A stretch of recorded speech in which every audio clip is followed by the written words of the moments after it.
Not enough cabins. That's what my sister told my 7-year-old. Not me, my child. When she explained why the family cruise wouldn't include us this year. Adults only. Tight quarters. You wouldn't have fun anyway, sweetie. My daughter cried in the kitchen. My son, 9, asked if we did something wrong. We didn't. We'd booked a better trip in March. Same dates, same port, bigger ship. Adjoining cabins with the aunt and uncle my sister had been quietly lobbying against me for years. Same ocean.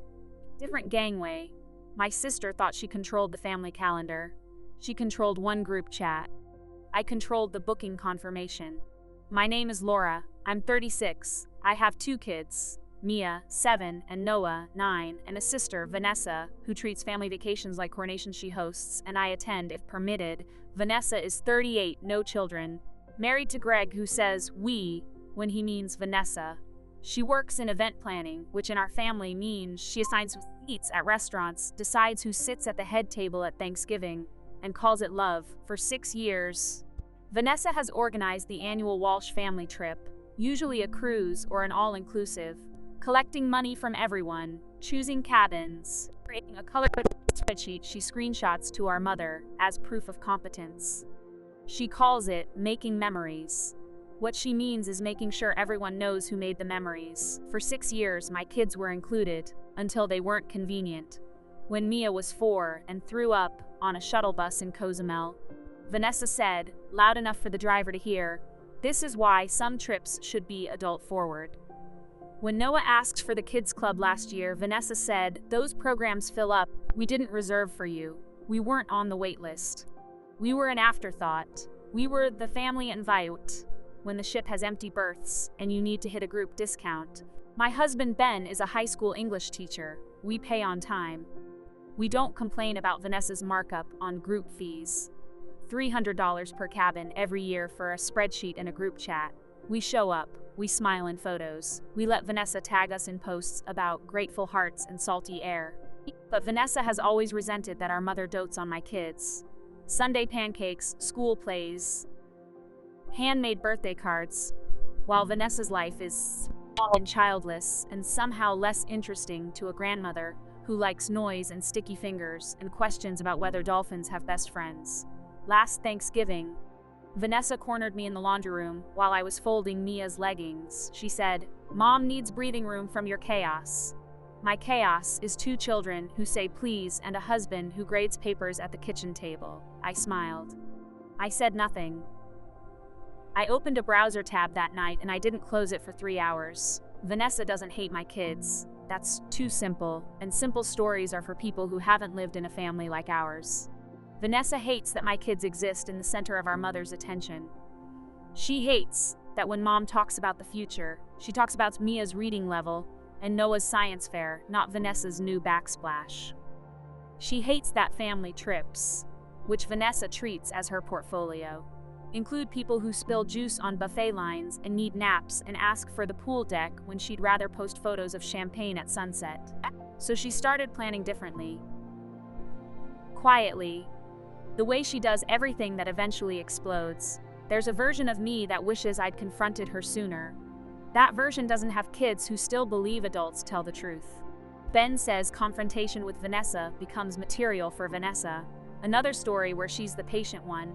I chose documentation over drama. I chose a refundable deposit over a group chat war. I chose the long game because the long game is the only game mothers win when the other player treats your children like variables. Last year's cruise was Carnival, mid-tier ship, July out of Galveston. Vanessa put us in an inside cabin near the engines. She and Greg got a balcony suite because they organized. My mother got a balcony.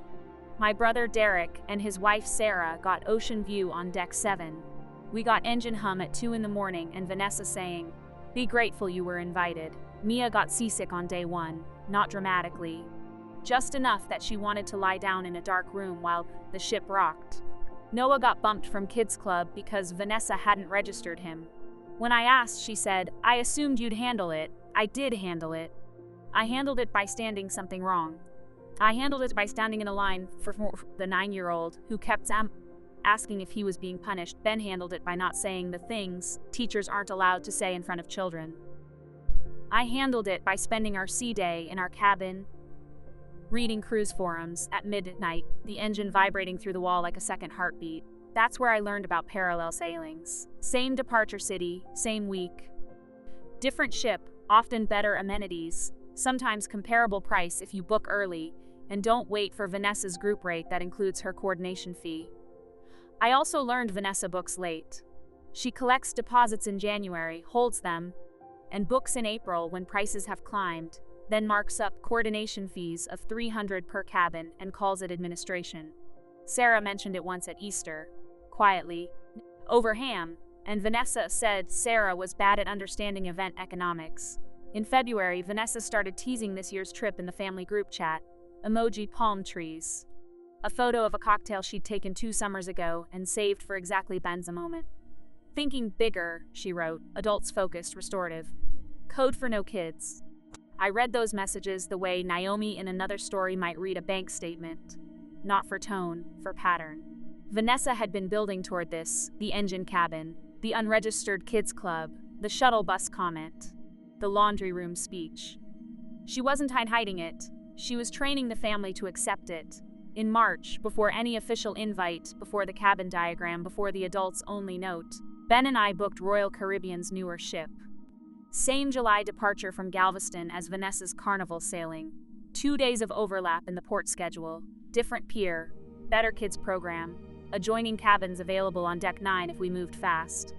Derek's wife Sarah hates Vanessa's spreadsheets. Sarah has kids Mia's age, a daughter named Ellie and a son named Jake, who Noah considers his first cousin and his first ally in every water balloon war. We didn't poach. We offered.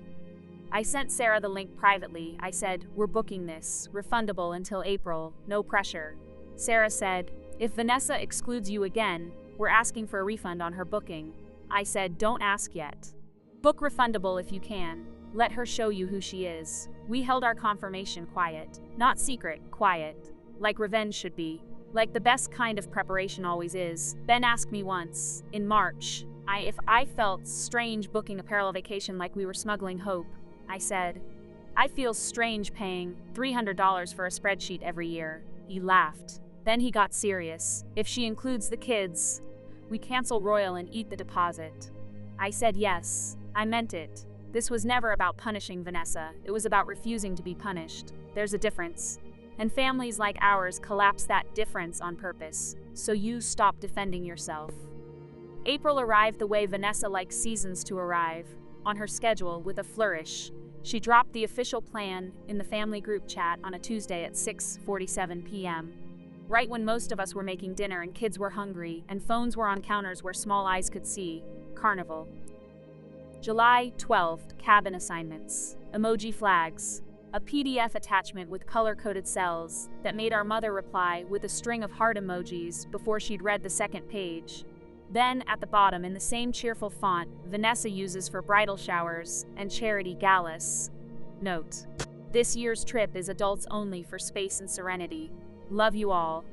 Understanding appreciated, like we were being asked to appreciate a sunset.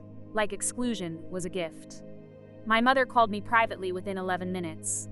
She was crying before I said hello.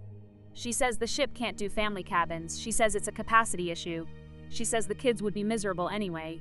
Royal Caribbean can, I said. We already booked. Silence on the line, the specific silence of a mother realizing her daughter has been playing a different game on the same board. You knew. I knew she'd do this eventually. I hoped she wouldn't. I planned like she would. Vanessa called next, not to apologize, to accuse. Her voice had that bright edge it gets when she's performing reasonableness for an audience of one. You always have to compete, she said. I have to vacation, I said. With my children, you could have talked to me. You talked to my 7-year-old before you talked to me. A pause. Then, Mia wouldn't remember anyway. That sentence lives in my chest like a stone. I want you to hear it the way I heard it, not shouted, not cruel on the surface, just dismissive in the way that only people who've never been dismissed can manage. Mia wouldn't remember. As if memory is the measure of whether a child matters. As if 7-year-olds don't store hurt in their bodies like seashells. I said, she'll remember being told she wasn't family enough for a cabin. Vanessa hung up. She told Mom I'd split the family. Mom told me to fix it. I said no. I said it calmly, the way Ben teaches his students to argue a thesis. No heat, just structure. I didn't split anything. Vanessa removed my children from a trip she labels family. I booked a different trip on the same ocean. The split is hers. Mom didn't like that. Mom likes when sisters figure things out over coffee. I don't drink coffee with people who tell my daughter she wouldn't remember. That week, Vanessa posted a story. Not in the family chat, on her public page, about honoring the season of life you're in. A photo of her and Greg on a dock. No kids in frame. Comments from friends saying, "You deserve this." I didn't comment. I saved the screenshot in a folder I named Trip, and then I felt ridiculous for naming a folder Trip like I was building a case. Maybe I was. Maybe cases are what you build when nobody believes your memory unless it's documented. Vanessa didn't tell me in private. Of course she didn't. Private conversations don't create witnesses. She posted a cabin diagram in the group chat with a note at the bottom. Laura's family. Not on this sailing. Love you. Love you. With an exclamation point. Like a party invitation. Maya saw my phone notification on the counter. She's 7. She reads. She reads everything. Cereal boxes, road signs, text previews that adults think are hidden because the font is small. Why aren't we going? I turned off the stove. I sat on the kitchen floor, eye level, the way the parenting books say and the way you actually do when your child's face crumples. And I said, Aunt Vanessa planned a trip without kids. We planned a different trip with kids. Same ocean, better ship. You and Noah are the point of our trip.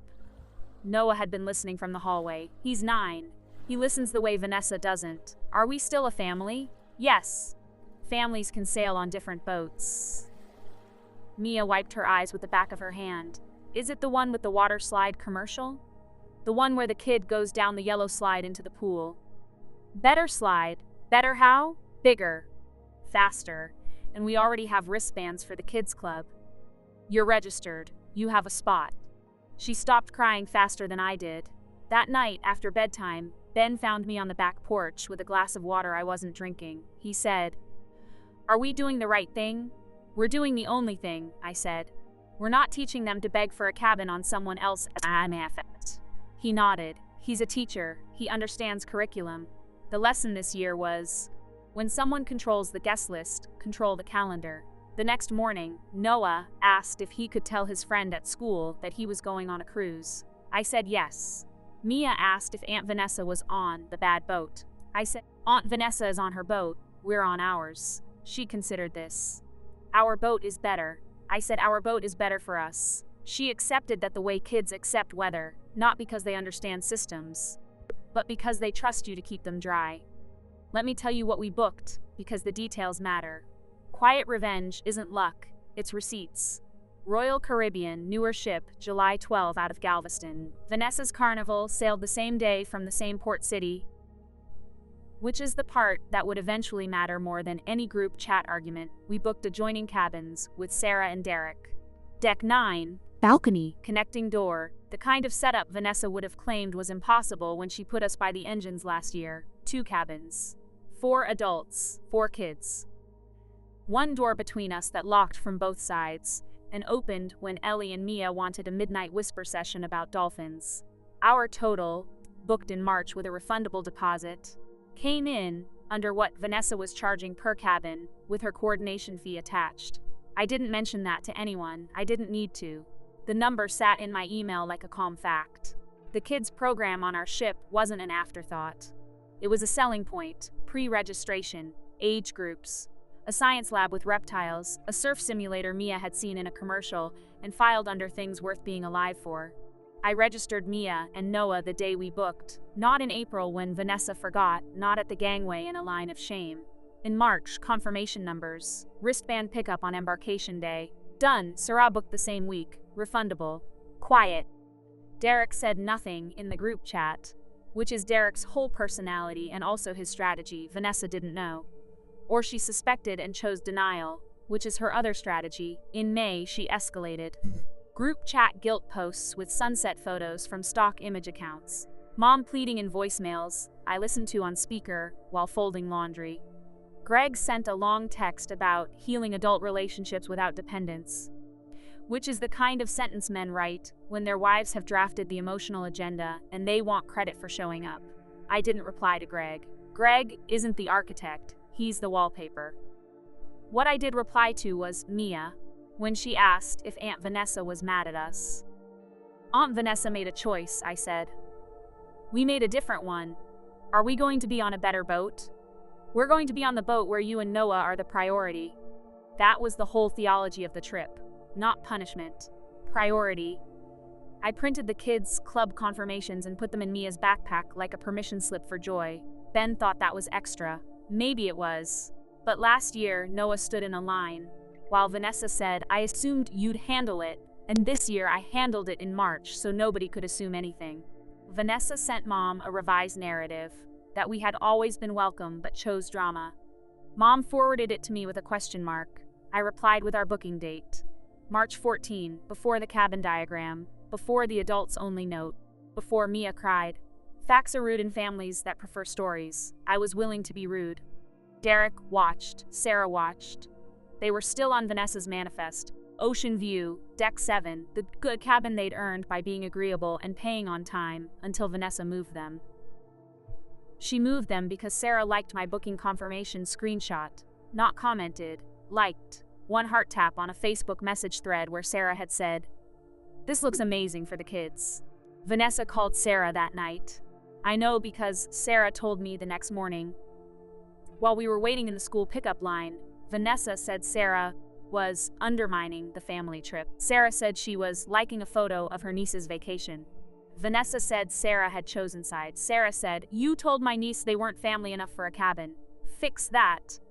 Vanessa moved them to an inside cabin on a lower deck. Punishment, Sarah called it. Reassignment.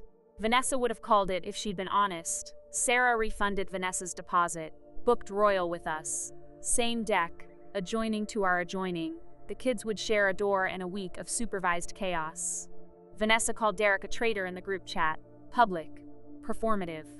The way she does pain when she wants an audience. Derek, quiet man, electrician, drinks his coffee black, has never once posted a story. Replied with one sentence. "You told my nieces they weren't family enough for a cabin. Fix that." The chat went silent. Cousins started texting me privately, not to gloat, to ask questions. Is the royal ship the one with the water park? Are you guys really going same week? Did Vanessa actually tell Mia she wasn't invited? I answered, honestly, I didn't recruit. I didn't send links. I said we booked for our kids. You're welcome to look at your own options. 2 cousins followed. Vanessa's college friends, who'd been coming on Sassas for years, these trips as extended family, which in Vanessa's vocabulary means people who complement her planning. One of them had a toddler Vanessa hadn't accounted for in her adults-only math. The other had a husband who said, "I'm not paying $300 in coordination fees to be told my kid can't come." Then my Aunt Linda, Vanessa's ally at every holiday, the one who says that's just how Vanessa is, like it's what, switched when she learned her adult son wasn't invited either. Vanessa wanted spa energy. Linda's son was 24 and lived at home and played video games loudly. He wasn't spa energy, he wasn't adults-only energy either, apparently. He was just not invited. Linda called me crying. Different crying than Mom, angrier. "She cut my boy too?" "She cut a lot of people," I said. "We're on Royal if you want for information. No pressure." Linda didn't book. But she stopped defending Vanessa in the group chat, which in our family is the same as a referendum.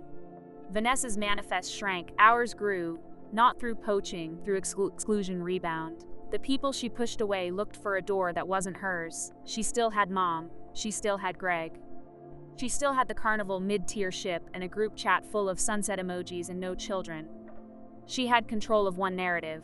We had confirmation numbers. Greg texted Ben once, man to man, apparently, saying we were making Vanessa look bad in front of Mom. Ben replied, Vanessa made Vanessa look bad in front of Mia. Greg didn't write back. Ben showed me the screen, and I kissed him on the forehead like he was the child, and I was the one who needed comforting. He'd spent his whole career teaching teenagers to defend a thesis. He was ready. At Galveston Port, July heat.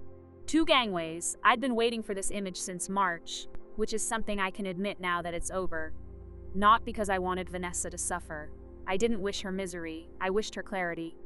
I wished her to stand in a place where the consequences of her guest list were visible in polyester and sunscreen and rolling suitcases. Carnival mid-tier to the left. Royal newer ship to the right. Same ocean. Same sky. Same week. Different gangway. Vanessa stood at her line in a white hat and oversized sunglasses. The kind of outfit she wears when she wants to be seen as the hostess of something important. She had a clipboard. Of course she had a clipboard. She saw us. She saw Derek, with the carry-on he packs like a Tetris champion. She saw Sarah holding Ellie's hand. She saw Linda, who'd decided at the last minute to book a solo cabin on our ship because, as she said, I'm too old to babysit Vanessa's feelings for 7 days. She saw Mia in a sundress she'd picked herself, yellow with pockets, holding Noah's hand like they were boarding an ark. Vanessa waved. Hostess wave. Come to me wave. Nobody crossed. We walked to the right. Royal's gangway hummed with families, strollers, grandparents, kids wearing matching shirts. The ordinary chaos Vanessa had edited out of her version of family. Maya looked up at the ship and said, "It's bigger than the picture," Noah said. That's because the picture was Aunt Vanessa's ship. He didn't mean it as a burn, he meant it as geometry. But Derek snorted, and Sarah squeezed my arm once, quick like a signal. Our ship had the kids' program registered. Information numbers. Wristbands ready. Names on a list that didn't require Vanessa's permission. Mia and Noah disappeared into supervised joy within an hour. Ellie and Jake went with them. I watched them walk through the colored door and felt something in my chest unclench that had been since Thanksgiving. Sarah and Derek drank bad pina coladas on our adjoining balcony. Ben read a novel he'd been saving all school year. I posted nothing. Vanessa posted everything. At the security line, Mia asked why Aunt Vanessa wasn't waving at us anymore. I said, "She's busy with her trip." Noah said, "Her trip looks lonely." Children say the quiet part out loud. Adults call it disrespect. I call it vision. When we boarded, the cabin steward had towel animals on both beds. A dog for Noah, a swan for Mia.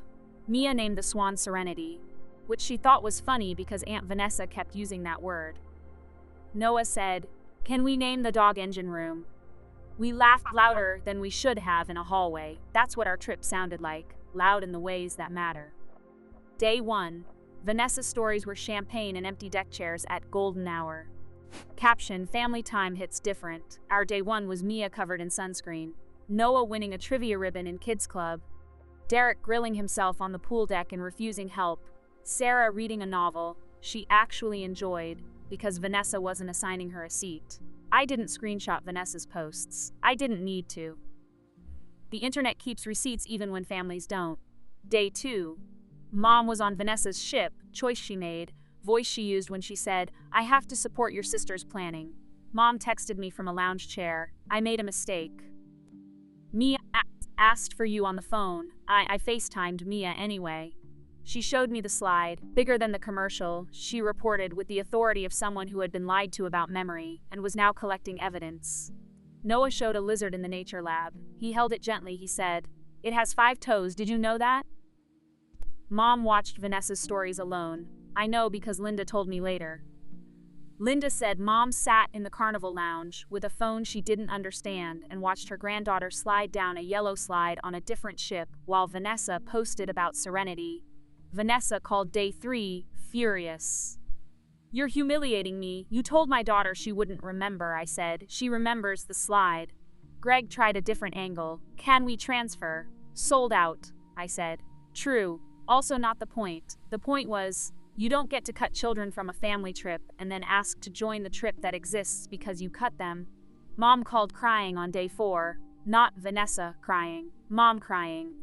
The kind that sounds like a woman who raised 2 daughters, the kind that sounds like Kafatswedes, and thought keeping peace was the same as keeping love. "I should have been with you," she said. "You should have been with Mia when Vanessa told her she wasn't invited." "I didn't know," she told Mia directly. She posted it in the chat Mia can read. Mom was quiet then. "Your sister has always needed to be the center." It wasn't an apology. It was the first true thing she'd said in months. "I'll take it. The way you take a handhold on a gangway, not because it's everything, but because it's enough to cross." Day 5. Vanessa posted a photo of Mom alone at dinner. Caption, Grateful for quality time, day 3 for us. Mia won a hula hoop contest for kids. Noah learned 3 facts about sea turtles he recited at dinner like a prosecuting attorney. Sarah and I sat on the balcony after the kids were asleep, and she said, "I didn't know how angry I was until I didn't have to manage Vanessa's mood to earn a balcony." I said, "I didn't know how angry I was until my daughter cried on the kitchen floor." We didn't cry. We drank bad wine and watched the ocean be indifferent to both ships, which was somehow comforting. Sarah showed me Vanessa's post at breakfast. Quality time she manufactured by excluding everyone who brings joy. Derek said, "A calm-based revenge." I said, "It's not revenge, it's a vacation." But it was a little revenge. Quiet. Documented in photos Vanessa couldn't access, in wristbands she didn't register, in cousins who chose a connecting door over a balcony she could reassign like punishment. Last night at sea, we had dinner in the main dining room, the 8 of us. Plus, Linda, who had become unexpectedly excellent company when nobody was performing. Mia wore a dress with pockets. Noah wore a tie. He tied himself with YouTube help. Maya said at dessert, Aunt Vanessa's trip looked boring. Noah, no kids club in her photos. Ellie, no slides. Jake, no lizards. Derek laughed. Sarah raised her water glass. "To boring trips," she said. Mom flew home early from Vanessa's ship. Headache or shame?